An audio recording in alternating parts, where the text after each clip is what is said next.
The first thing I saw that Monday morning wasn't my missing SUV. It was the text from my mother that somehow arrived before I even called the police. How did Sharon already know my garage had been broken into? Why did Brandon need to force his way inside instead of asking? And why did my vehicle's GPS suddenly go dark? Seconds after her message, my garage door hung crooked, an unfamiliar mechanic's glove lay on the floor, and Mom's words hit harder than the break-in itself. "Don't embarrass the family. Brandon just borrowed your SUV." Except my brother had stolen far more than a vehicle, and I just didn't know it yet. Before I tell you how this unfolded, I'd love to know where you're watching from. Leave your country and your local time in the comments. If stories about family truth and standing your ground resonate with you, I'd be grateful if you'd subscribe and join me for the rest of this journey. When I finally called the police, I already knew exactly what my family was going to say. Not because I could predict the future, because they'd been following the same script for most of my life. Whenever Brandon made a mess, someone else was expected to clean it up. Whenever he crossed a line, there was always an explanation waiting. Whenever I objected, I was told I was making things bigger than they needed to be. I wasn't willing to play my assigned role anymore. The dispatcher asked me a series of straightforward questions. What was taken? My 2222 SUV. Do you know who may have taken it? I paused. Yes. Who? My younger brother. There was another brief pause before she calmly replied, An officer will be dispatched. No surprise, no judgment, just procedure. It felt strangely comforting. By the time Officer Reynolds arrived to take the initial report, I'd already taken over 100 photographs. The damaged garage door, the bent strike plate, the emergency key box hanging open, the disposable mechanic's glove with the unfamiliar repair shop logo, the tire marks leading away from my driveway. Every picture was automatically backed up to cloud storage before I even stepped outside. Working insurance fraud for nearly 12 years teaches you something most people never have to think about. Evidence disappears. People's memories change. Photos don't. Officer Reynolds walked slowly through the garage without touching anything. You did a good job preserving the scene. I investigate insurance fraud. He smiled. I was wondering. After documenting everything, he asked the question I had been expecting. So, your brother had permission to take the vehicle? No. Has he ever borrowed it before? Only when I personally handed him the keys. And yesterday, I never saw him. He nodded while writing. What about your mother? I unlocked my phone and handed it over. He read the message once, then again. Don't embarrass the family. Brandon just borrowed your SUV. He looked up. What time did you receive this? 6:38. What time did you discover the vehicle missing? About 6:37. So she texted before you told anyone. Exactly. He didn't say anything else. He simply photographed the text message for the report. That small detail made me feel less crazy. Someone else saw what I saw. Someone else understood why the timing mattered. Before leaving, Officer Reynolds said something that stayed with me. If anyone pressures you to withdraw the report, don't make that decision today. I wasn't planning to. Good. After he left, my phone exploded. Brandon, Mom, 2 cousins, an aunt. Then Brandon called again. I answered on speaker while recording the conversation, something completely legal in Ohio, because I was one of the participants. He didn't even say hello. Seriously, Destiny, what? You called the cops. You broke into my garage. I borrowed your SUV. You forced open my garage door. It wouldn't have happened if you'd answered your phone. I was asleep. You've always been dramatic. I let him keep talking. Silence often tells people to fill it. I was bringing it back. When? This afternoon. You disabled the GPS. Another pause. I don't know what you're talking about. His voice changed just enough. Tiny hesitation, then confidence again. You don't need to make this public. You already made it public when you broke into my house. It's family. No. I heard him exhale. Then his tone hardened. You know Mom's upset. I noticed. He hung up. I immediately saved the recording, labeled it, uploaded another copy. Then Sharon called. Her voice sounded exhausted rather than angry. Honey. No. Please let me explain. I'm listening. Your brother panicked. About what? He just needed transportation. Then why break into my garage? He didn't want to wake you. I actually laughed. He used lock tools, Mom. Silence. You don't know that. I have cameras. Another silence. Longer this time. Finally, she whispered, I just don't want this tearing the family apart. I answered as calmly as I could. The break-in tore the family apart. Then I ended the call. Around noon, Detective Marcus Hale contacted me. The case had been assigned to him because evidence suggested forced entry rather than a simple unauthorized borrowing. He suggested meeting the following morning. Before that meeting, I decided to review every security camera around my property.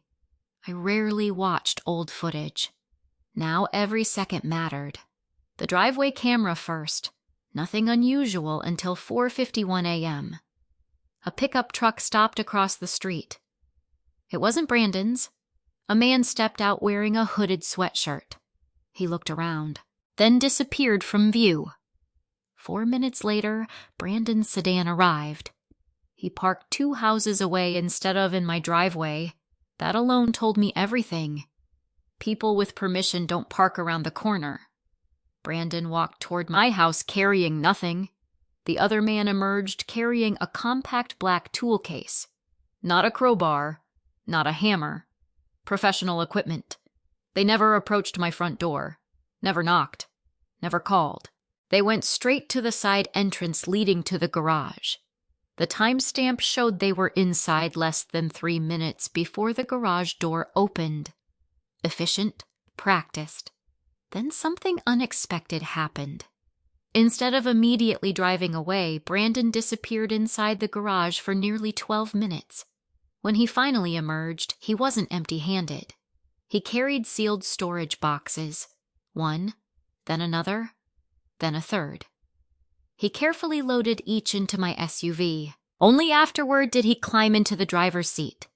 The hooded man left separately in the pickup truck. They weren't stealing transportation. They were transporting something. My stomach tightened. What exactly had Brandon come for that I replayed the footage 3 more times? Each viewing revealed another small detail. Neither man looked rushed. Neither appeared nervous. It was almost as if they believed they had every right to be there. That afternoon, my next-door neighbor, Robert Jenkins, knocked on my front door carrying a small container of blueberry muffins his wife had baked. I figured you probably haven't eaten. I smiled despite everything. Thank you. He hesitated. I probably should have called sooner. About what? I saw Brandon this morning. What time? Before sunrise. What did you see? He loaded several boxes into your SUV. My heartbeat sped up. Did you recognize the boxes? They looked like the gray storage containers you keep stacked in your garage. Anything else? Robert frowned. Actually, he thought for a moment. There was one smaller black case. My breath caught. Black. About this long. He gestured roughly 18 inches. Looked heavy. A locked document case. Exactly the one I suddenly remembered placing behind the driver's seat after cleaning out Grandpa William Bradley's old filing cabinet the previous weekend. I hadn't opened it yet. I had simply planned to organize everything after work later that week. Now it was gone, along with my SUV, along with Brandon. And for the first time since this nightmare had begun, I stopped thinking about the value of the vehicle. Instead, I found myself asking a much more frightening question. What inside Grandpa's document case was worth breaking into my garage to steal? I barely slept that night. Every time I closed my eyes, I saw Brandon carrying that black document case out of my garage with the same confidence he'd had as a teenager sneaking food out of our mother's pantry. Except this time, he wasn't stealing cookies. He was stealing something he believed was worth risking a felony. By 6 the next morning, my dining room table was covered with legal pads, printed photographs, and every note I had managed to organize before sunrise. I made 2 columns: items that had been inside the SUV, items that had been removed from the garage. The first list was surprisingly short: a roadside emergency kit, a portable air compressor, a folding chair, 2 reusable grocery totes, a gym bag. Nothing expensive, nothing difficult to replace.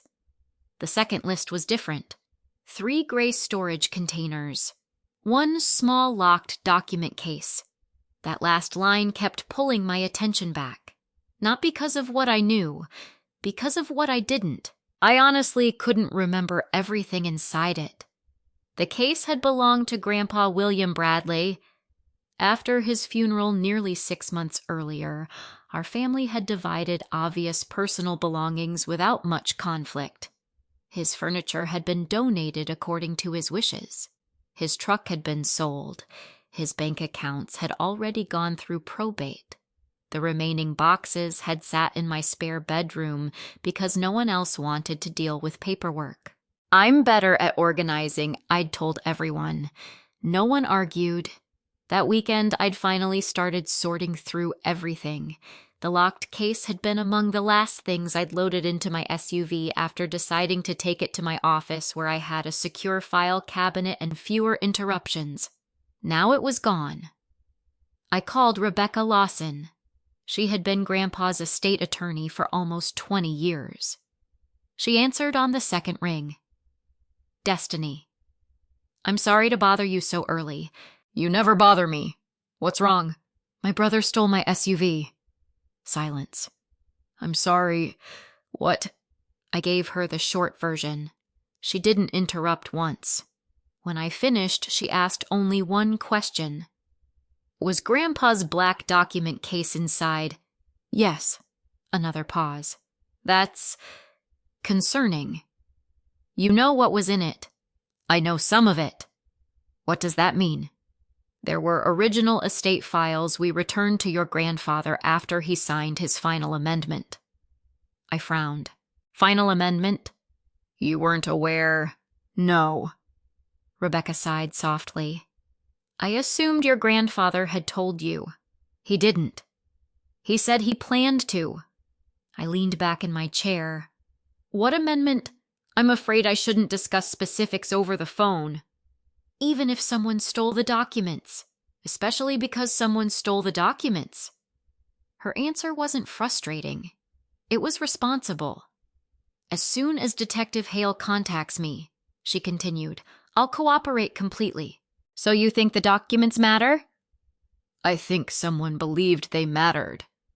That sentence stayed with me long after we ended the call. Someone believed they mattered. Belief, not certainty. That distinction suddenly felt important. A little after 9, Detective Marcus Hale arrived at my house. He wasn't carrying dramatic news, just a notebook and a quiet expression. I'd like to go over your inventory. I handed him my lists. He studied them carefully. You've been thorough. It comes with my job. He nodded. Let's focus on this document case. I explained everything I remembered. Grandpa's files, old tax records, insurance paperwork, property documents, family correspondence. Rebecca's mention of an amendment. He listened without interrupting. Then he asked something I hadn't considered. Did anyone, besides your family, know those documents existed? I don't think so. Anyone outside the family ever see the case? No. So whoever targeted it likely knew exactly what they were looking for.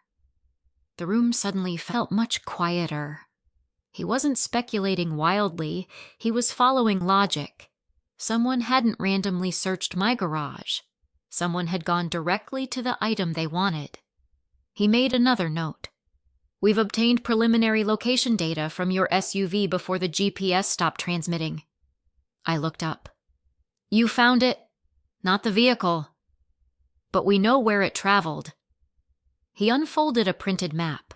A route left my neighborhood, headed west, stopped briefly near an industrial district, then continued to a self-storage facility on the edge of Columbus. It stayed there almost 40 minutes.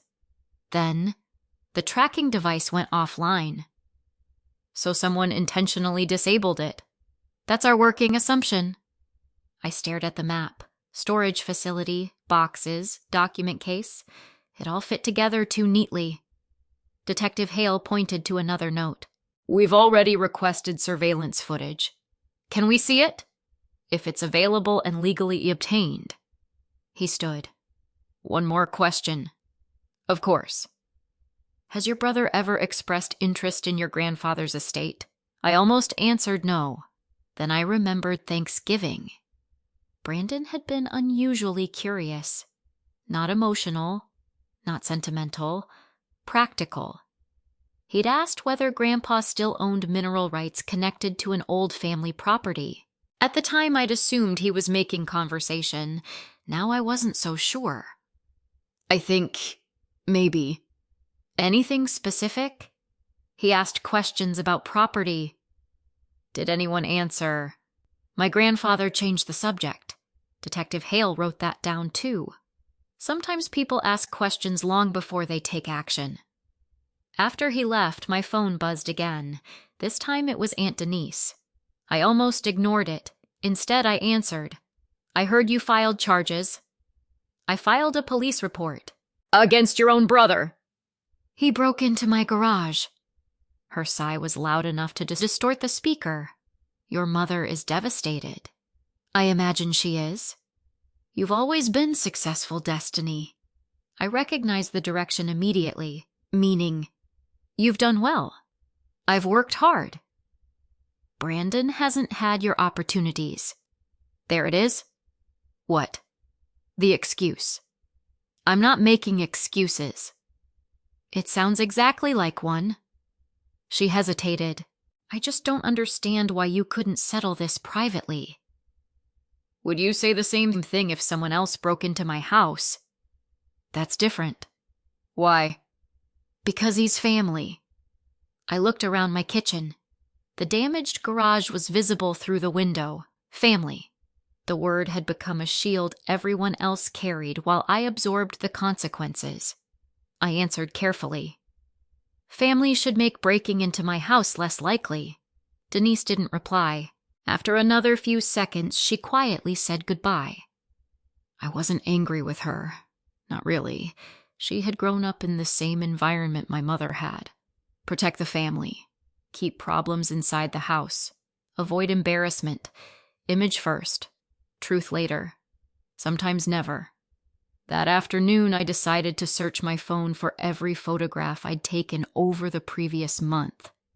Not because Detective Hale asked me to, because I suddenly remembered something. I photographed almost everything. Receipts, packages, parking spaces, home projects, even grocery lists. It annoyed some people. It had saved me more than once during insurance investigations. An hour later, I found exactly what I was looking for. The previous Saturday, I had cleaned the garage. Before loading several boxes into my SUV, I'd taken wide-angle photos so I could remember how everything had been organized. I zoomed in. There it was. The black document case. Standing upright behind the driver's seat. Time-stamped. Date-stamped. Clear enough to identify. I immediately emailed copies to Detective Hale. 5 minutes later, he called. This is excellent. It proves the case was inside the SUV. It proves more than that. What? It proves exactly when it was there. I hadn't thought about the timestamp that way. He continued, That narrows our timeline considerably. Before we ended the call, he mentioned one final update. We received confirmation from the storage facility. My pulse quickened. They have surveillance cameras. Good. They're reviewing the recordings now. What if Brandon removed everything before today? Detective Hale answered calmly. People often assume cameras only protect buildings. I waited. They forget cameras also preserve history. I looked once more at the photograph of Grandpa's document case. Whatever Brandon had hoped to hide, the cameras might already have recorded it. Detective Marcus Hale called just after 8 the next morning. His voice carried the same steady tone he always used, but this time there was something underneath it. We have the surveillance footage. I stood before he finished that sentence. Did you find my SUV? Not yet. And the storage unit? We found something more useful. Within 30 minutes, I was sitting across from him at the police station. A large monitor had been wheeled into the interview room. Beside it sat a stack of printed still photographs. Marcus slid one across the table. Recognize him? It was Brandon. There was no doubt. He wore the same gray hoodie from my driveway camera. Different angle, different location, same clothes, same baseball cap, same watch he'd worn since his 21st birthday. He hadn't even tried to disguise himself. Marcus pressed play. The storage facility footage began at 5:48 a.m. Brandon drove my SUV through the security gate. The timestamp matched the GPS data almost exactly. Melissa Carter, the facility manager, had already verified that every camera on the property synchronized its time automatically each night. There would be no argument about inaccurate timestamps. Brandon backed my SUV toward a row of climate-controlled storage units. A pickup truck entered less than 2 minutes later. The same truck from my neighborhood. The hooded man climbed out carrying the same black tool case. Neither man appeared rushed. Neither looked over his shoulder. They acted like they had done this before. Marcus paused the video. What do you notice? I studied the screen. My SUV is backed in. Anything else? I zoomed in mentally. Then I saw it. They're staying outside the camera's blind spot whenever possible. Marcus nodded. Exactly. They knew where the cameras were. Looks that way. The footage resumed. Brandon opened the rear hatch. One gray storage container came out, then another, then a third. Finally, my black document case. He didn't toss it onto the pile. He held it differently, carefully, almost respectfully. Then something unexpected happened. Instead of carrying everything into the same storage unit, Brandon handed the document case to the hooded man. The other boxes went inside Unit 118. The document case never did. The hooded man walked nearly 50 yards away, past 3 rows of units. He disappeared from view. Marcus froze the frame again. We've tracked his route. You know where he went. We do now. He opened another folder. The case was placed in Unit 247. I frowned. But Brandon rented Unit 118? He did. So, who rented 247? Marcus met my eyes. That's where things become interesting. He slid another document across the table. Rental agreement, Unit 247, tenant name. Not Brandon Bradley, not Sharon Bradley. The renter was listed as Harrison Fleet Services, LLC, a business. I'd never heard of it. Is that a real company? It exists. What does it do? Marcus folded his hands. On paper, yes. Vehicle fleet consulting. And in reality, we're still finding out. I stared at the document. So, Brandon used someone else's storage unit. It appears someone else arranged it. That changed everything. Until that moment, I'd imagined my brother acting recklessly with the help of one dishonest locksmith. Now it looked organized, structured, planned. Marcus clicked to another camera angle. This one overlooked Unit 247. The hooded man unlocked it, placed my document case inside, closed the door, locked it again, then walked away alone. Brandon never touched that unit, almost as if he wanted distance between himself and whatever was inside. Marcus paused the footage. Ready for the next part. There is more. There always is. He switched videos. Different camera. Different time. 41 minutes later, the hooded man returned. Alone. He unlocked Unit 247, removed only the black document case, disappeared inside for nearly 6 minutes. When he came back out, the case looked exactly the same.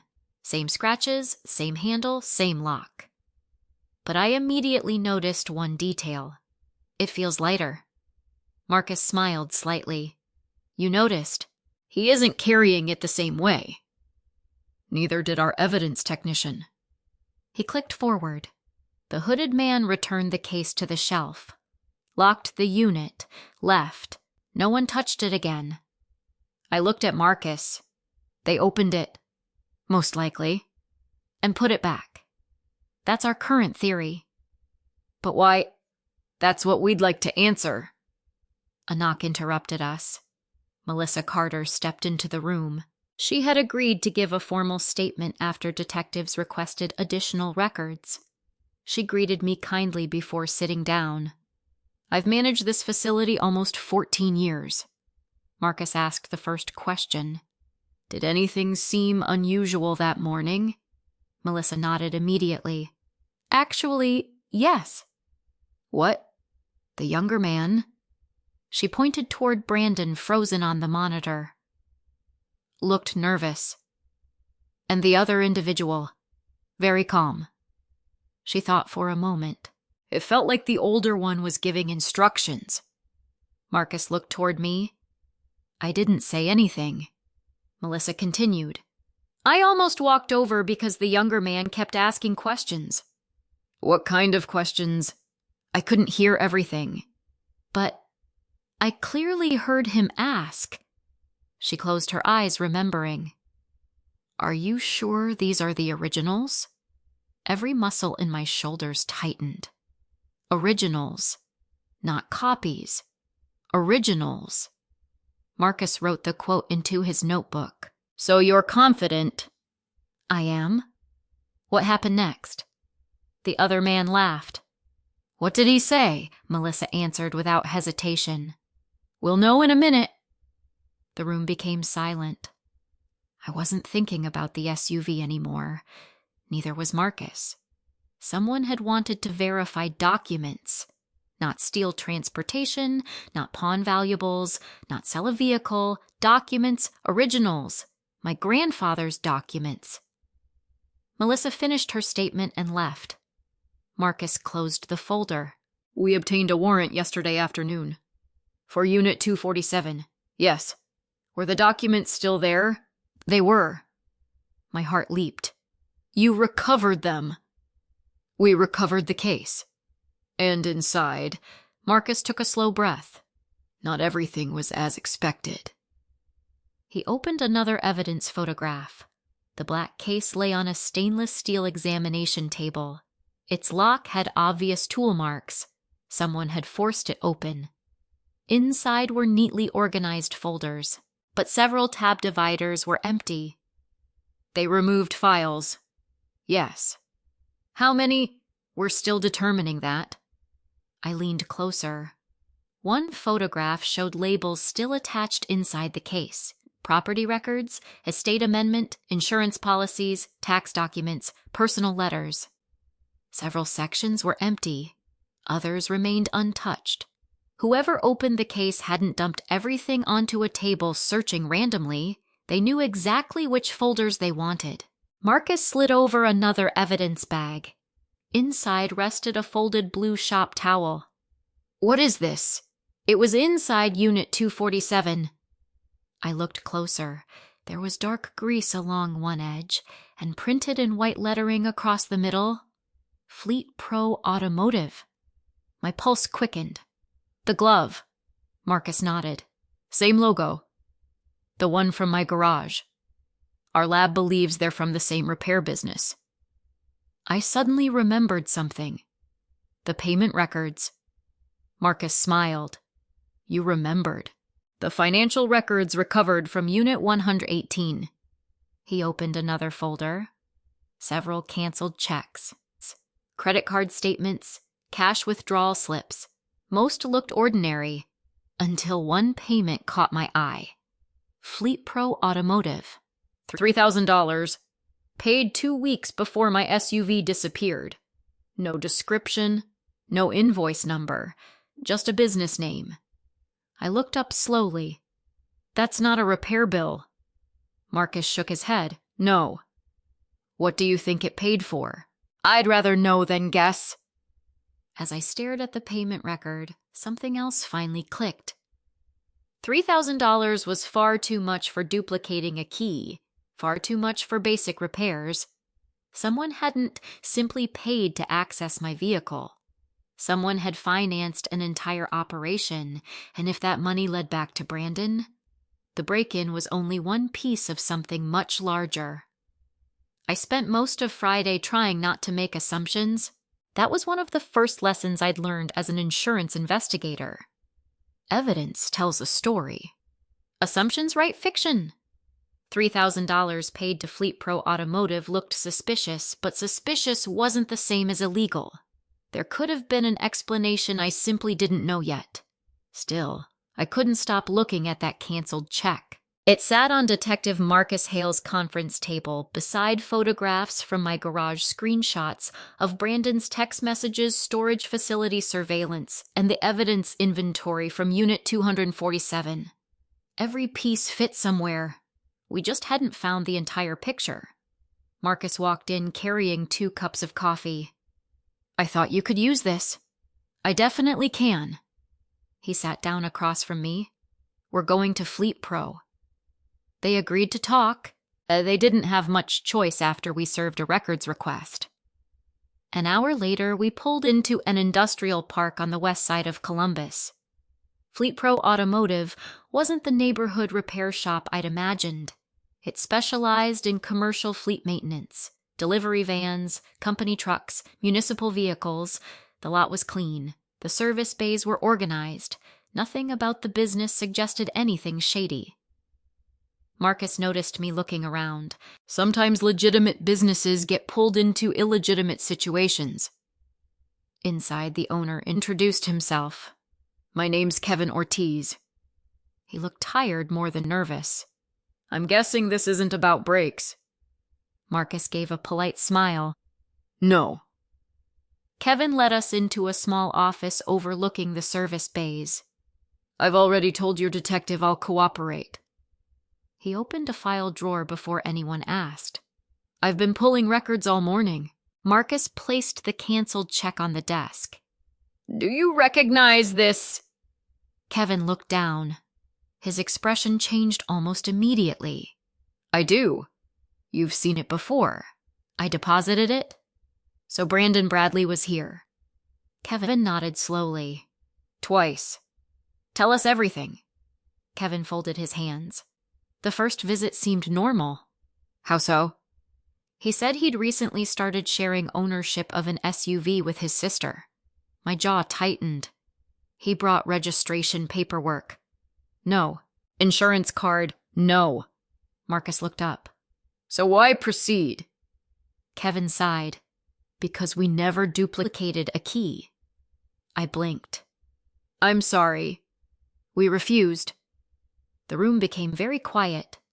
Kevin continued.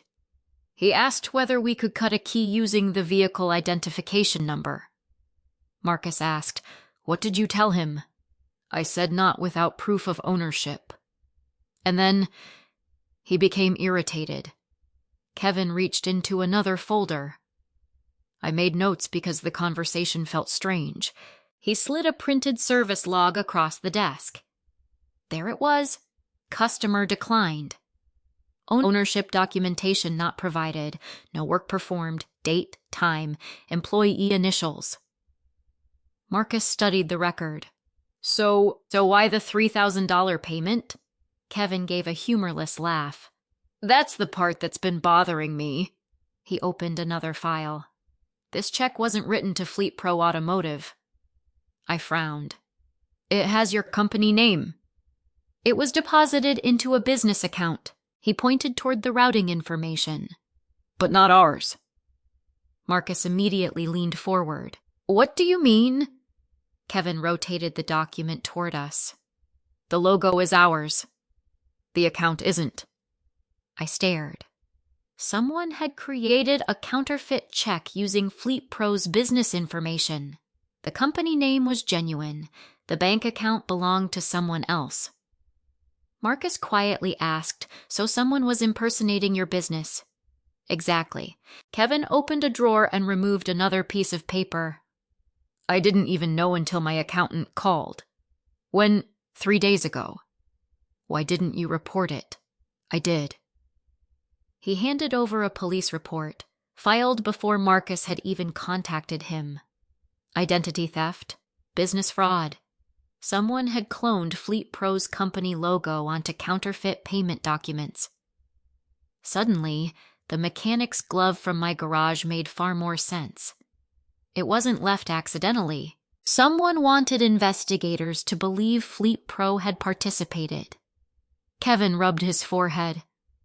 My company services city vehicles. If people think we're helping thieves... He didn't finish. He didn't need to. His reputation could collapse overnight. Marcus nodded. We understand. Kevin looked at me. I've built this business for 18 years. I believe you. I've never met your brother before that day. What happened during his second visit, Kevin answered immediately. He never came inside. You saw him. Security cameras did. Marcus looked interested. He returned. The following evening. What for? Kevin stood. Come with me. We walked into the employee break room where several surveillance monitors displayed recordings from different dates. Kevin typed in the timestamp. There. The video showed Brandon parking near the employee entrance after closing. He stayed inside his car. A pickup truck pulled beside him. The same pickup truck from my neighborhood. The hooded man climbed out. This time his face wasn't covered. Marcus immediately paused the footage. You've got to be kidding. What? I know him. You do. Marcus zoomed in. The man looked to be in his early 50s, short gray beard, ball cap, heavy work jacket. Marcus quietly said, His name is Russell Pike. Who is he? Former locksmith. Former. Why former? Marcus looked uncomfortable. He lost his license. For what? Fraud. My stomach tightened. Russell Pike. A professional locksmith. Exactly the kind of person capable of opening my garage without leaving major damage. Marcus kept watching. Russell handed Brandon a small envelope. Brandon handed him another check. No words, no handshake. The exchange lasted less than 30 seconds. Then they drove away separately. Kevin rewound the footage. I copied this before anyone could accidentally overwrite it. Marcus smiled. I'm very glad you did. Back at the station, detectives identified Russell Pike's driver's license photograph within minutes. Everything matched. The surveillance, the storage facility, my driveway, Fleet Pro. For the first time, investigators had a confirmed identity for the second man. Marcus leaned back in his chair. This helps enormously. It still doesn't explain the garage. No. Or the code. No. I looked toward the evidence board. Brandon needed 2 things to reach Grandpa's documents. A professional capable of getting through the garage, and someone who knew the garage access code. Russell solved the first problem. Only one question remained. Who solved the second? Marcus's phone rang. He answered, listened. His expression slowly changed. When he hung up, he remained silent for several seconds. What happened? He looked directly at me. We finally received the complete phone records. For Brandon. Yes. And he exchanged 47 calls with one person during the week before your garage was broken into. I already knew the answer before he said it. My mother. Marcus nodded. 47. He slid the printed call log across the table. Late at night, early morning, lunch breaks. Some conversations lasted only seconds. Others continued nearly an hour. One entry caught my attention immediately. Sunday night, 11:58 p.m., 54 minutes. The break-in happened less than 5 hours later. Marcus folded his arms. At this point, we need to ask your mother some difficult questions. I stared at Sharon's name repeated down the entire page. Part of me desperately wanted there to be another explanation, a misunderstanding, a coincidence, anything. But another part of me remembered the first text she had sent me. Don't embarrass the family. She hadn't asked what happened. She hadn't asked whether I was safe. She hadn't even asked if I was hurt. She already knew. And now for the first time since this nightmare began, the evidence suggested she knew far more than she'd ever admitted. I stared at the phone records for a long time after Detective Marcus Hale left the conference room. 47 calls. I kept tracing my finger down the page as if the numbers might change. They didn't. Some lasted less than a minute. Some stretched nearly an hour. One conversation ended at 12:52 a.m. Less than 4 hours later, Brandon was standing in my driveway with Russell Pike. It wasn't proof that my mother had planned a crime, but it destroyed the story she'd been telling me, that Brandon had simply panicked. People don't spend a week planning a panic. Marcus returned carrying another file. We've asked Sharon Bradley to come in voluntarily. Will she? I think so. Because she wants to cooperate.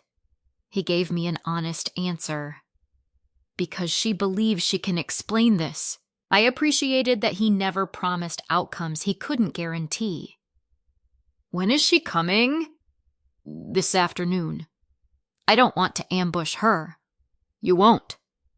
He leaned against the table. I'd actually prefer if you weren't present during the initial interview. I understand. If she speaks freely, we learn more. I nodded. I'll wait. Instead of going home, I drove to the small park where my father used to take Brandon and me every Saturday. He'd been gone for almost 15 years. A heart attack. Completely unexpected. After he died, everything inside our family shifted. My mother became terrified of losing another child. Brandon was 19, lost, directionless. Every bad decision somehow became understandable because he'd been through enough. At first I understood it too. Then months became years. Years became habits. Habits became excuses. The boundaries that should have existed slowly disappeared.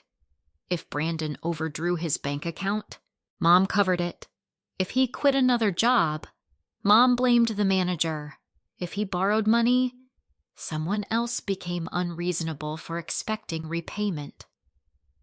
Looking back, none of those moments had seemed dramatic. They were tiny decisions, repeated hundreds of times. Until one day my brother believed taking my SUV and breaking into my garage to do it was simply another problem someone else would clean up. Around 2 that afternoon, Marcus called. She's here. I drove back immediately. He met me in the hallway outside the interview rooms. I'll let you know when we're finished. Good luck, he smiled faintly. I have a feeling we're going to need it. An hour passed, then another. I occupied myself answering work emails from my laptop, though I barely read what I was typing. Finally, Marcus appeared. Can we talk? We stepped into a small conference room. How did it go? He opened his notebook. Your mother started exactly where I expected, denying everything, No. What then? Minimizing everything. That sounded painfully familiar. Marcus read directly from his notes. Brandon wasn't stealing. He was borrowing. I almost smiled despite myself. Same script, different audience. Marcus continued. She insisted she believed he'd return everything. Did she explain the broken garage door? She said Brandon told her the garage opener wasn't working. I let out a slow breath. He never had the opener. We know. Marcus flipped another page. When we asked why Brandon didn't simply call you, what did she say? Destiny would have said no. Neither of us spoke for several seconds. There it was. Not misunderstanding, expectation. They knew I would refuse. So they removed my ability to choose. Marcus continued. We showed her your security footage. And she became visibly uncomfortable. What about Russell Pike? She claims she doesn't know him. You believe that? I don't know yet. That answer was exactly why I trusted him. He never filled gaps with guesses. What changed? I asked. Marcus slid another sheet toward me. The phone records. He pointed at the longest call. 54 minutes. What did she say about it? She claimed Brandon was upset. About, he thought you were hiding something from the family. I frowned. What? Marcus looked at me. He believed you intended to keep your grandfather's estate documents for yourself. I blinked. That's ridiculous. I agree. I never even opened the case. I know. Marcus folded his hands. Then we asked why Brandon believed that. And she hesitated. For how long? Almost 40 seconds. In an interview, 40 seconds feels like forever. Then she admitted she'd mentioned the document case. My chest tightened. To Brandon. Yes. Why? Marcus looked genuinely sympathetic. She said she was worried. Worried about what? She thought your grandfather might have changed his will. I leaned back. So instead of asking me, she talked to Brandon. And then Brandon decided to break into my house. Marcus didn't answer. He didn't need to. The sequence spoke for itself. A knock interrupted us. Come in, Marcus called. Another detective entered carrying a printed stack of text messages. Our forensic team finished extracting these. Marcus thanked him. As soon as the door closed, he started reading. Most were ordinary. Brandon complaining about money, Sharon telling him not to worry. Then one exchange stopped both of us. Sharon, I know the black case is in her SUV now. Brandon, you're sure, Sharon? I watched her load it Saturday. Another message, Brandon, think she's looked inside. Sharon, I don't think so. Marcus slowly lowered the papers. That places your mother's knowledge much earlier than she admitted. I swallowed hard. There it was. Not just the garage code, not just the text message. She knew exactly where Grandpa's documents were, and she'd told Brandon. Marcus kept reading. Most of the remaining messages revolved around money. Brandon complained constantly, debt collectors, missed payments, overdue credit cards. Then another text appeared. Brandon, if the papers say what I think they say, everything changes. Sharon, I hope you're wrong. That one sentence caught my attention immediately. Hope, not certainty. She hadn't known what Grandpa's amendment contained. She'd simply allowed Brandon to chase whatever fantasy he'd created. Marcus looked at me. I think your mother believed she was preventing a family conflict by helping create one. He nodded quietly. Unfortunately. I rubbed my temples. So what now? I'd like you to hear something. He pressed a button on a digital recorder. The interview resumed. Sharon's voice sounded exhausted. I gave him the garage code. Hearing her say it out loud felt different from suspecting it. I thought, she continued crying now, I thought he just wanted to get the SUV without waking Destiny. Marcus's recorded voice remained calm. Mrs. Bradley, why didn't he simply ask your daughter? A long silence. Then my mother's answer, because I knew she'd say no. The recording continued. Did you know Brandon intended to take the black document case? Another silence. Longer this time. When Sharon finally answered, her voice had become almost a whisper. I knew he wanted the papers. Not transportation, not the SUV, the papers. I closed my eyes. Every tiny excuse she'd offered me over the past week collapsed in a single sentence. Marcus stopped the recording. I'm sorry. For what? No one deserves to learn this about their family. I stared through the conference room window toward the parking lot. I wasn't angry anymore. Anger had burned away. What remained was something much heavier. Acceptance. Not because my mother was evil. She wasn't. She had convinced herself she was protecting one child. In doing so, she'd betrayed the other. Marcus quietly broke the silence. There's one more thing. I looked at him. Our forensic document examiner called. What did they find? They compared the recovered papers with certified copies from Rebecca Lawson's office. And, Marcus slid a single-page report across the table. Someone removed specific originals from your grandfather's document case. My heartbeat slowed. Which ones? He met my eyes. The pages related to the final estate amendment. For a few seconds, I simply stared at the report, the final estate amendment. Those 4 words explained almost everything that had happened over the previous week. Not because I suddenly knew what Grandpa William had written. I didn't. But because someone had believed those pages were worth committing multiple crimes to obtain, breaking into my garage, stealing my SUV, opening a locked document case, removing original legal documents. If Brandon had done all of that, he hadn't been chasing a rumor anymore.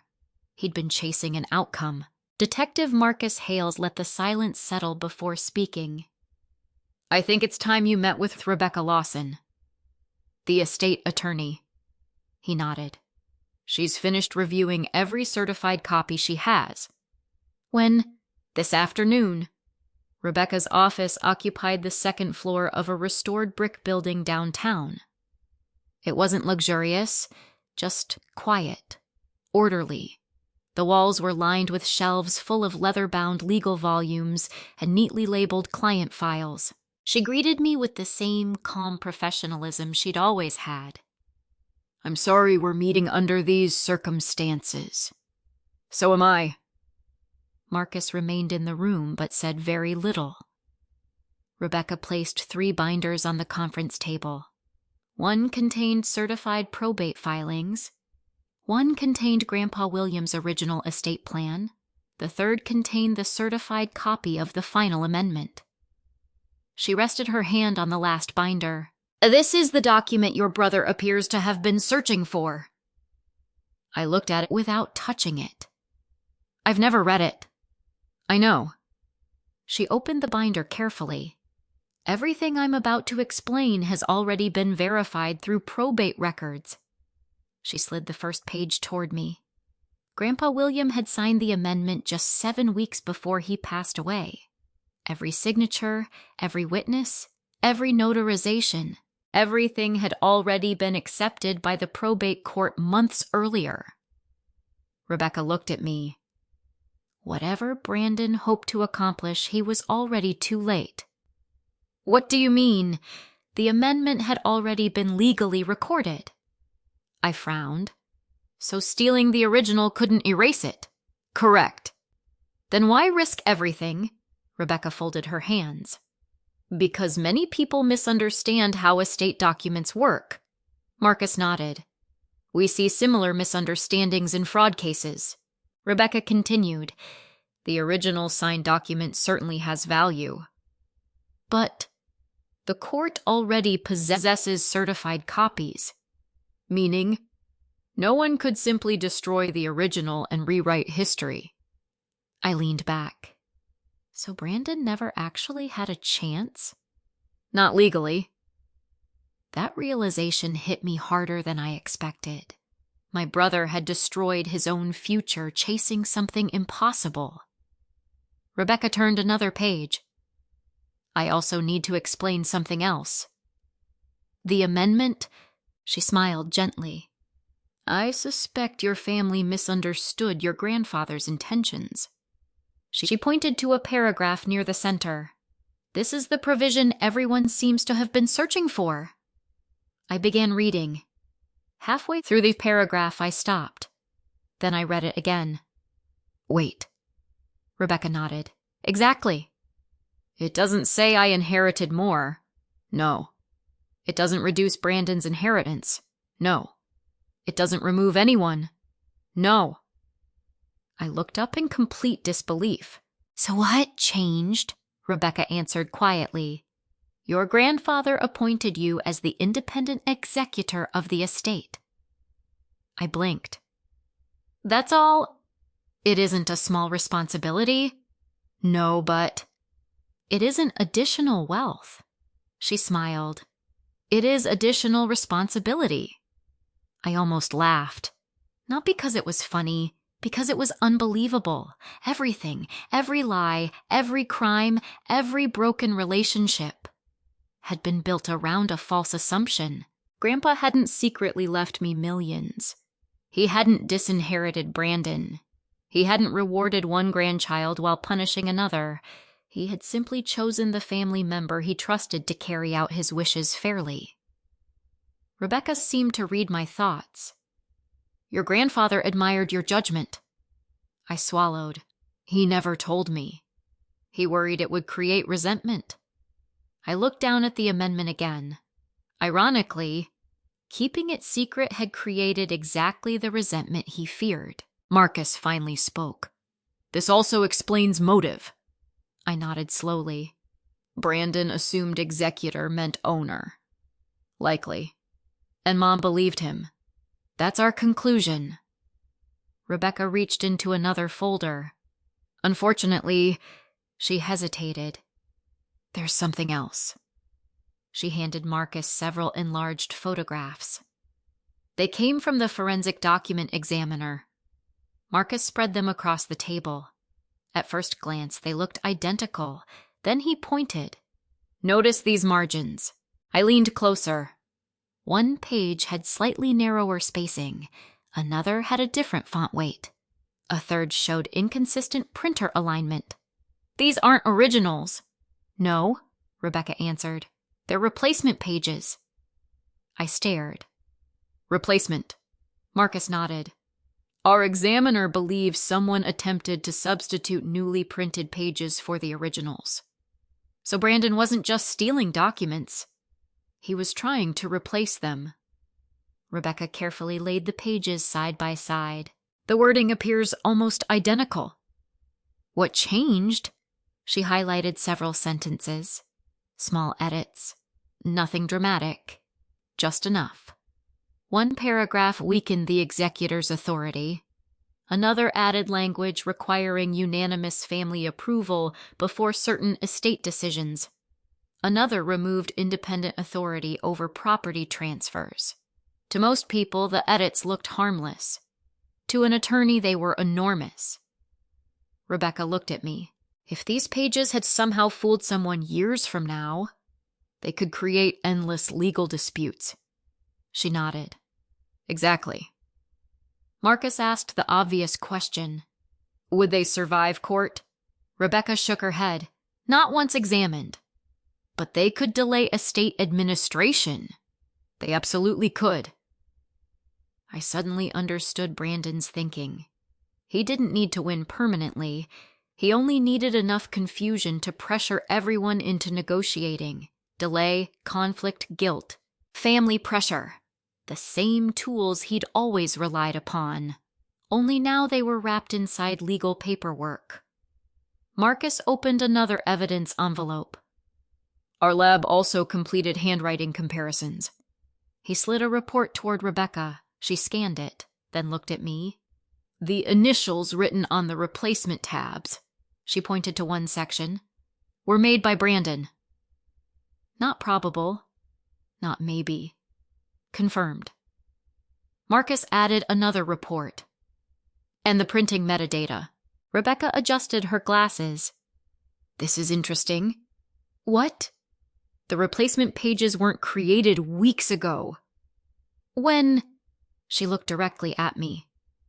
3 days before your garage was broken into. I felt my stomach tighten. So, he already had fake documents prepared. Marcus nodded. This wasn't an impulsive decision. He planned everything. Yes. The room fell quiet again. Finally, I asked the question that had been sitting in the back of my mind. So where is Brandon now? Marcus closed the evidence folder. We've requested that he surrender voluntarily. And if he doesn't, Marcus met my eyes, then we'll bring him in. As if on cue, his phone vibrated. He glanced at the screen. His expression changed almost immediately. What is it? I asked. He answered without taking his eyes off the message. It looks like your brother just made another decision. What kind of decision? Marcus slowly placed the phone on the table. He contacted the prosecutor's office. I frowned. Why would he do that? Marcus looked at me. He's asking if criminal charges can be avoided. He paused. If he agrees to return everything and settle this privately.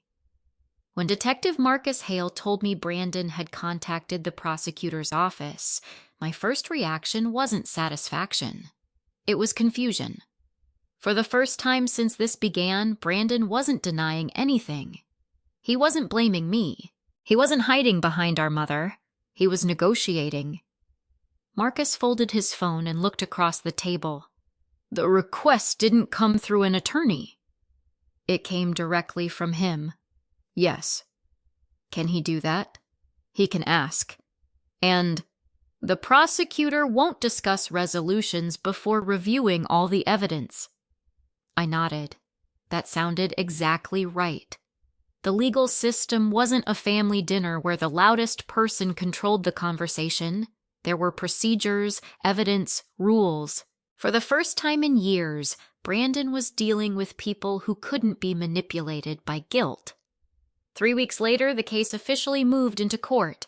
The county courthouse in downtown Columbus wasn't dramatic the way television makes courtrooms seem. No surprise witnesses burst through doors. No one shouted objections every 30 seconds. Most of the morning involved paperwork scheduling and attorneys discussing evidence before the judge entered. I sat quietly behind the prosecutor. Across the room, Brandon looked smaller than I remembered. Not physically, emotionally. His confidence had disappeared. He avoided looking at me. Mom sat beside him. She looked exhausted. Her shoulders were slumped, and the neat hairstyle she never left home without seemed hastily pulled back. For the first time in my life, I realized she wasn't trying to protect Brandon anymore. She was simply watching the consequences she could no longer stop. When the hearing began, the prosecutor didn't start with emotions. He started with a timeline. May 5th. He walked carefully through every event. Security footage from my driveway, the forced garage entry, the theft of my SUV, the transport of multiple storage containers, the stop at the storage facility, the recovered document case, the altered estate pages. Every piece appeared exactly where it belonged. No exaggeration, no dramatic language, just facts. Watching it presented that way felt strangely different. Living through something is chaotic. Seeing it reconstructed chronologically made the planning unmistakable. This hadn't been one bad decision. It had been dozens, one after another. The prosecutor then called Detective Marcus Hale. Marcus testified exactly the way he had investigated, patiently, methodically. He explained why the case had evolved from a vehicle theft into a broader criminal investigation. He described recovering surveillance footage from multiple locations. He explained how investigators linked Brandon to Russell Pike. He discussed the search warrants. Every answer remained calm. Even Brandon's attorney seemed to realize arguing with facts would accomplish very little. Next came Melissa Carter. She identified the storage facility footage. She explained how timestamps were synchronized. She described watching Brandon unload the gray containers before separating the black document case. Then Kevin Ortiz testified. He explained Fleet Pro Automotive's legitimate business operations. He described Brandon requesting a duplicate key without proof of ownership. He explained refusing the request. Then he described discovering counterfeit payment documents using Fleet Pro's name. Watching Kevin testify reminded me how many innocent people had been dragged into Brandon's choices. This case had never been only about me. It had affected businesses, employees, investigators, neighbors, everyone whose trust had been exploited. Finally, the prosecutor called me. I walked to the witness stand without looking toward Brandon. After taking the oath, I answered every question directly. What did you observe on the morning of May 6th? My garage door had been forced open. What was missing? My SUV. Did you give your brother permission to enter your garage? No. Did you authorize him to take your vehicle? No. Did you authorize anyone to remove the document case belonging to your late grandfather? No. The questions continued. I explained how I preserved photographs before touching anything, how I saved every text message, why I backed up recordings, why I never confronted Brandon in person after filing the report. Brandon's attorney stood for cross-examination. He approached politely. Ms. Bradley. Yes. Would you agree your brother has experienced financial hardship? Yes. Have you helped him financially before? I have. So you've loaned him money? Several times. You've allowed him to borrow your vehicle in the past, when I personally handed him the keys. So borrowing wasn't unusual. I looked directly at him. Breaking into my garage was. Several jurors looked up immediately. The attorney nodded once. He changed direction. You love your brother. I do. Then why continue pursuing criminal charges? I answered without raising my voice. I didn't choose criminal conduct. The courtroom became very quiet. I reported a crime. I told the truth. What happened after that wasn't my decision. The attorney thanked me and returned to his seat. When I stepped down from the witness stand, I finally glanced toward Brandon. He still wasn't looking at me. Instead, he stared at the table. That afternoon, Sharon was called. I honestly didn't know what she would do. Part of me feared she'd protect Brandon again. Instead, she took a deep breath after being sworn in. The prosecutor asked a simple question. Mrs. Bradley, did you provide your son with your daughter's garage access code? Sharon closed her eyes briefly. Yes. Why? I believed he wanted to borrow her SUV. Did you know he intended to remove estate documents? Her eyes filled with tears. I knew. She stopped, then tried again. I knew he wanted the papers. The prosecutor didn't interrupt. I told myself it wasn't stealing. She wiped her eyes. I kept changing the words so I wouldn't have to admit what was happening. No one spoke. She continued quietly. I told myself he was borrowing. I told myself he'd put everything back. I told myself Destiny would never know. Her voice broke. I was wrong. Those 3 words carried more weight than any dramatic speech could have. I didn't feel victorious listening to her. I felt sad, because she finally sounded honest. Not with me, with herself. The judge thanked her for her testimony. When she stepped down, she briefly looked toward me. I couldn't read her expression. Regret? Shame? Relief? Maybe all three. Near the end of the hearing, the judge addressed one issue directly. "I've heard repeated references to family obligations." He looked across the courtroom. "The court recognizes that crimes within families are emotionally difficult." He paused. "However," his voice remained calm, "family relationships do not create legal permission to enter another person's property, remove vehicles, or interfere with estate documents." No one moved. "The law applies equally regardless of shared last names." It wasn't dramatic. It didn't need to be. The statement cut through weeks of excuses in a single sentence.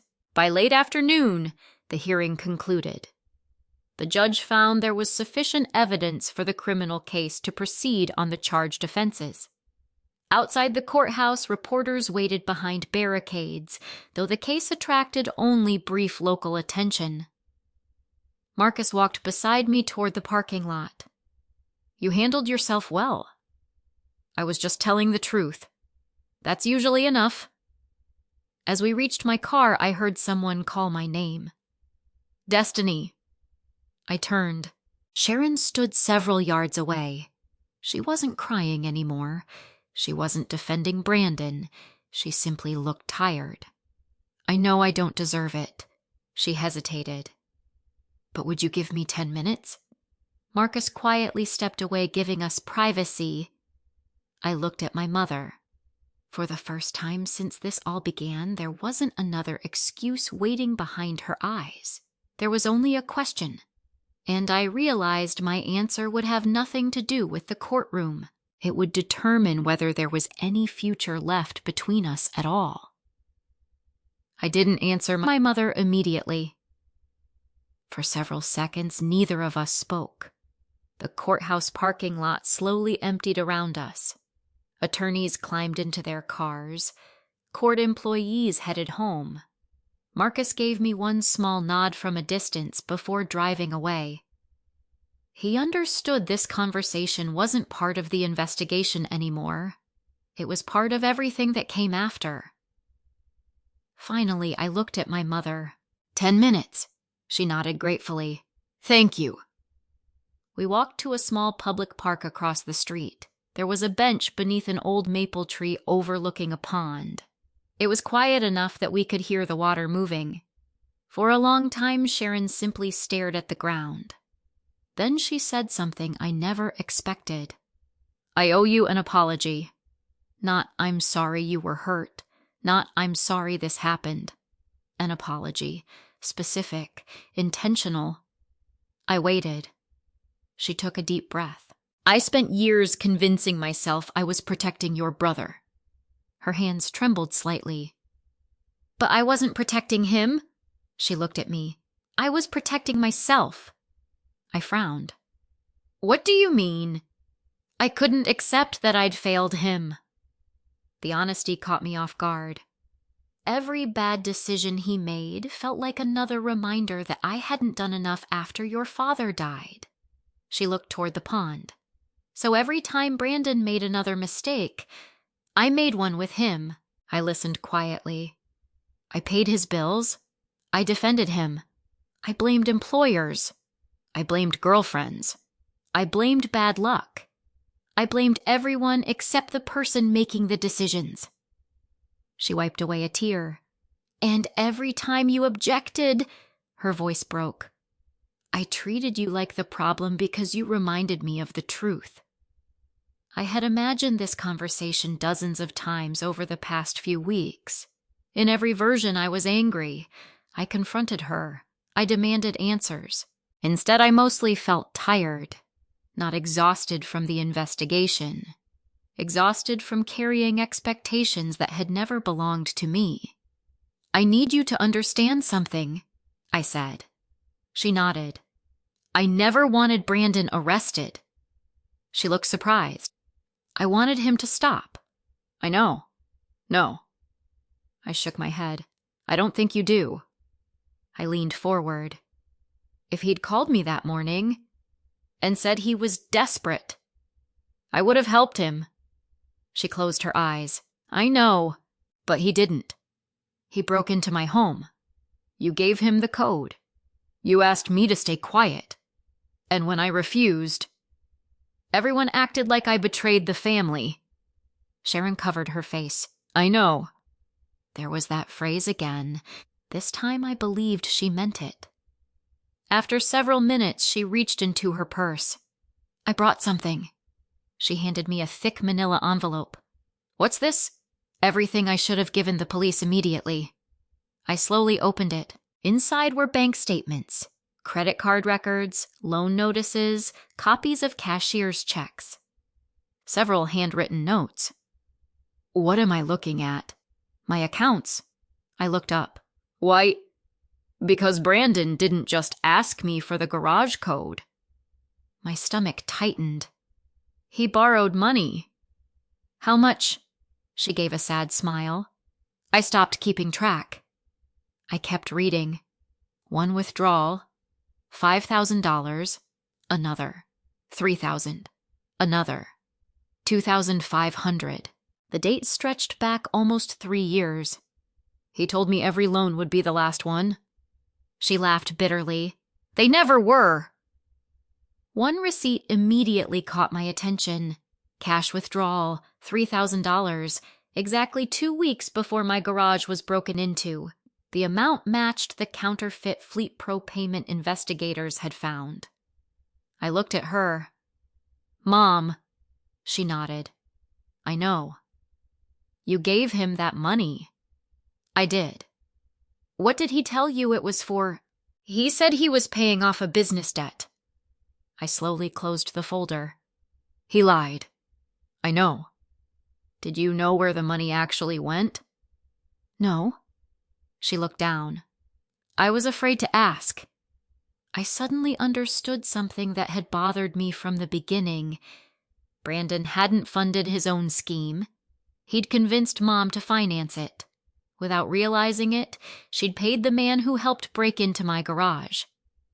I already gave copies to Detective Hale, she said quietly. He'll receive everything. You volunteered? Yes. Why now? She looked at me with eyes I'd never seen before. Because for the first time in years, there was no defensiveness left. Because I finally understand that hiding the truth isn't love. We sat together in silence. Eventually, she asked the question I knew was coming. Can you ever forgive me? I thought carefully before answering. I already have. She looked up so quickly I almost smiled. But forgiveness isn't the same thing as trust. Her shoulders fell slightly. I understand. I hope you do. I spoke slowly because I wanted every word to be clear. I'm not giving you my new garage code. She nodded. I'm not making you an emergency contact. I understand. I'm not discussing my finances anymore. Another nod. And if I buy another house, you won't receive a key. She closed her eyes briefly. I deserve that. I wasn't trying to punish her. I was describing reality. Healthy boundaries often sound harsh to people who have never respected them. After another few minutes, we stood. Before leaving, she hugged me. Carefully. Almost as if she wasn't sure she had permission. I hugged her back. Not because everything was fixed. Because I didn't want my last memory of that day to be bitterness. The following months became surprisingly quiet. The criminal case continued through the legal system. I returned to work full-time. Eventually, I sold my old house. Not because I feared living there. Because too many memories had become attached to it. The new house wasn't larger. In fact, it was slightly smaller, but it felt peaceful. I installed better exterior lighting, a reinforced garage door, commercial-grade security cameras, digital backup stored automatically. Most importantly, only I controlled the access codes. I also started seeing a therapist. At first, I felt almost embarrassed. Then I realized something. I'd spent weeks investigating a crime. I hadn't spent much time processing grief. Not grief over Grandpa, not grief over the SUV, grief over the family I thought I had. My therapist said something during our 4th session that stayed with me. Your mourning expectations. She was right. I wasn't grieving the loss of perfection. I was grieving the realization that I'd always hoped one more sacrifice would finally earn equal treatment. It never would have. Learning that hurt. Accepting it set me free. About 4 months after the hearing, Detective Hale called. I thought you'd like to know. The investigation, it's officially complete. And your mother's financial records answered our final questions. The $3,000. Exactly. They connected every remaining transaction. I smiled. So that's it. As far as the investigation goes. Before hanging up, he added one final sentence. You did something many people can't. What? You let evidence speak louder than family pressure. After the call ended, I stood in my new kitchen for a long time. The house was quiet. Safe. Mine. That evening, as I checked my mailbox, I found a single white envelope with my name handwritten across the front. The return address contained only 3 words. Franklin Correctional Institution. I already knew who had sent it. Brandon. For several minutes, I simply held the unopened letter in my hands, wondering whether reading it would bring healing or reopen wounds that had finally begun to close. I carried Brandon's letter into the house but didn't open it. Instead, I placed it on the kitchen counter beside my coffee maker. It stayed there for 3 days. Every morning I looked at it. Every evening I walked past it. Part of me wanted to know what he had written. Another part wondered whether I had already heard enough from him for one lifetime. On the 4th morning, I made a cup of coffee, sat at my kitchen table, and finally opened the envelope. The letter was only 4 handwritten pages. No legal language, no dramatic excuses, just Brandon's handwriting. He began simply, Destiny. I don't expect you to forgive me. I don't expect you to answer this letter. I don't even expect you to finish reading it. I kept going. He admitted something I had been waiting months to hear. Not because I needed an apology, because I wanted to know whether he had finally understood what he had actually done. I spent my whole life believing someone else would fix the consequences of my decisions. I stopped reading for a moment. That single sentence explained more than any courtroom testimony ever had. He continued, I blamed Dad dying. I blamed money. I blamed jobs. I blamed bad luck. And when none of those worked anymore, I blamed you. There was no mention of unfair inheritance. No accusation that Grandpa had favored me. No complaint about the legal system, just responsibility, for the first time. Near the end of the letter, Brandon wrote something that surprised me. I finally read Grandpa's amendment after Rebecca Lawson explained it to me. He continued, I spent months chasing documents because I convinced myself they would make my life better. But Grandpa didn't leave you more than me. He trusted you with responsibility because you earned it. I tried to steal something that could never be stolen. I quietly folded the letter closed for a few minutes. Not because I was overwhelmed, because I needed to sit with those words. When I finished reading the final page, I noticed something else. There wasn't a single request. He didn't ask for money. He didn't ask me to visit. He didn't ask me to speak on his behalf. He didn't ask me to convince the court of anything. The final sentence simply read, I hope one day I become someone Dad would have respected. I placed the letter back into its envelope. Then I locked it inside my home office filing cabinet. Not because I wanted to hide it, because it had become part of the story, a reminder of where blind entitlement eventually leads. A few weeks later, Rebecca Lawson invited me to her office one final time. "The estate is ready to close." She slid one last folder across her desk. Every required filing had been completed. Every creditor had been paid. Every distribution had been documented. Every original estate document had been recovered, authenticated, and permanently secured. Rebecca smiled. "Your grandfather would have appreciated how carefully you handled this." I laughed softly. "I don't think I handled it perfectly." "No." She closed the folder. "You handled it honestly." Those words meant more to me than I expected. Before leaving, I signed the final paperwork. The estate that had caused so much fear, suspicion, and conflict officially came to an end. Not with an argument, not with another lawsuit, just signatures, dates, records, the way Grandpa would have wanted. My own life looked different now. Not dramatically. Quietly, I updated my will, created a medical power of attorney, stored certified copies in multiple secure locations, digitized every important document, changed emergency contacts, installed password management software, created written instructions for anything someone might someday need. Working insurance fraud had always taught me to prepare for unlikely situations. Living through my own family crisis taught me something even more important. Preparation isn't distrust. It's kindness to your future self. My relationship with Mom changed slowly. We never pretended nothing had happened. That would have been dishonest. Instead, we built something entirely different. We met for lunch every few weeks. Sometimes we talked about Grandpa, sometimes about work, sometimes about nothing important at all.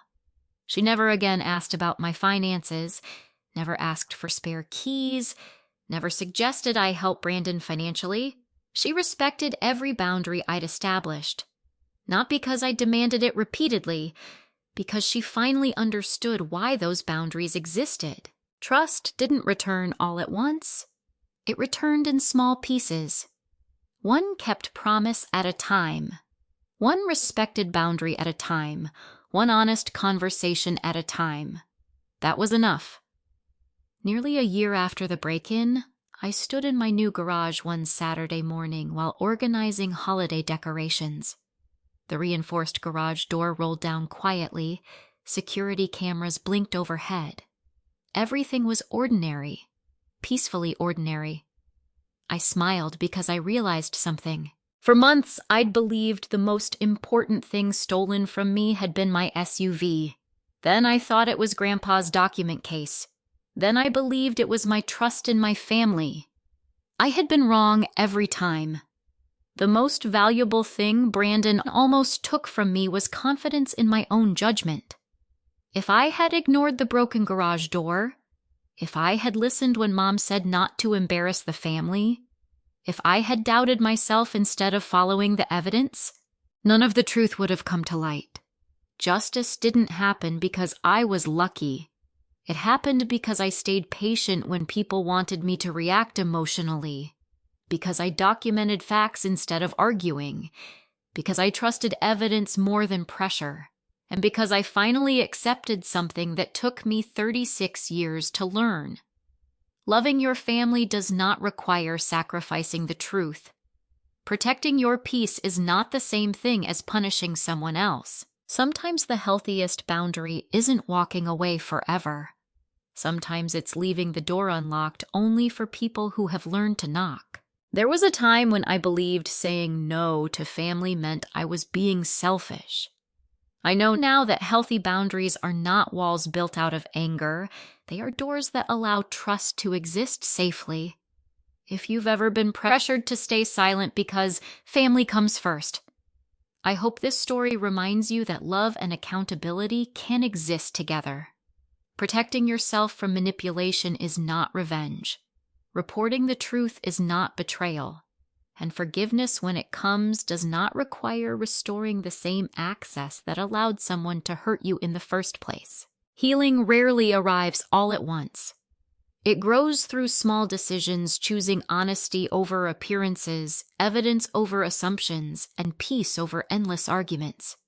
Some relationships can be rebuilt when people accept responsibility and consistently respect your boundaries. Others cannot, and that's okay too. Your responsibility is not to preserve every relationship at any cost.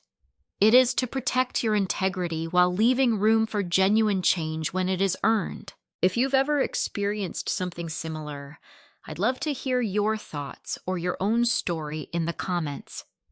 Your experience may help someone else realize they're not alone. And if stories like this speak to you, consider subscribing so we can continue these conversations together. This is a fictional story created for entertainment, education, and reflection.